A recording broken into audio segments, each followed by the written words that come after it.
Vaxtınız xeyir olsun, hörmətli tamaşaçılar. Şərq TV-ni izləyirsiniz. Ölkədə və dünyada baş verən ən yeni xəbərlərlə qarşınızdayıq. Studiyada Aybəniz Səfərovadır. Milli Məclisdə amnistiya ilə bağlı qərar layihəsinin müzakirəyə çıxarılacağı tarix məlum olub. Şərq TV xəbər verir ki, amnistiya elan edilməsi ilə bağlı Milli Məclisin qərar layihəsi dekabrın 19-da keçiriləcək iclasda müzakirəyə çıxarılacaq. Amnistiyanın ümumilikdə 20 mindən çox şəxsə şamil ediləcəyi gözlənilir. Layihəyə əsasən 5 mindən artıq məhkum həbsdən tam azad ediləcək. Hazırda həbsdə olan 3 mindən çox şəxsin isə cəzası azaldılacaq. Eyni zamanda 4 minə yaxın məhkum azadlıqdan məhrum etməklə bağlı olmayan digər cəzalardan və ya şərti tətbiq edilmiş cəzalardan azad olunacaq.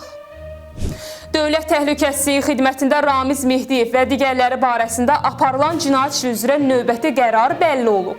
Cinayət işi üzrə toplanmış materiallar əsasında Azərbaycan Baş Nazirinin sabiq birinci müavini, uzun illər Ramiz Mehdiyevin müdafiəsi nəticəsində məsuliyyətdən kənarda qalmış Abbas Abbasovun cinayət işi üzrə istintaqa cəlb edilməsi barədə qərar qəbul edilib.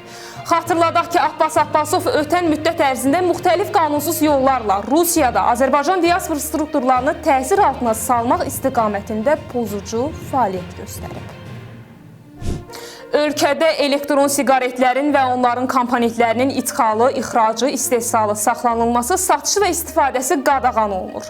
Bununla bağlı tütün və tütün məmulatı haqqında qanuna yeni maddə əlavə edilməsi təklif olunur.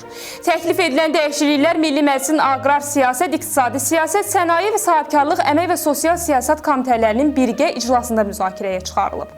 Təklif olunan dəyişikliklərə görə nikotin tərkibli elektron siqaretlər dövriyyəsi qadağan edilir. Reklam haqqında qanuna təklif olunan dəyişikliklərə görə isə nikotin tərkibi olmayan elektron siqaretlərin reklamı da qadağan olunur. Türkiyə Prezidenti Rəcəb Tayyip Ərdoğan Azərbaycan və Ermənistan arasındakı sülh prosesi barədə diqqət çəkən açıqlama verib. Ərdoğanın sözlərinə görə Türkiyə Azərbaycanla dialoq halında Ermənistanla normallaşma proseslərini irəlilədir. O vurğulayıb ki, illərdir sülhə həsrət qalan Cənubi Qafqaz bugün tarixi bir dövrdən keçir.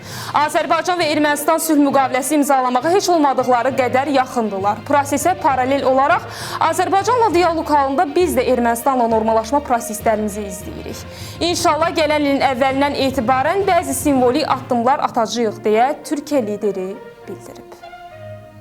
Dekabrın 17-sinə gözlənilən hava şəraiti açıqlanıb. Milli Hidrometeorologiya Xidmətindən verilən məlumata görə Bakıda və Abşeron yarımadasında hava şəraitinin dəyişkən buludlu olacağı, arabir tutulacağı, əsasən yağmursuz keçəcəyi gözlənilir. Lakin dekabrın 16-sından 17-sinə keçən gecə bəzi yerlərdə çiskinli yağış yağacağı ehtimalı var. Havanın temperaturu gecə 3-6, gündüz 7-10 dərəcə isti olacaq.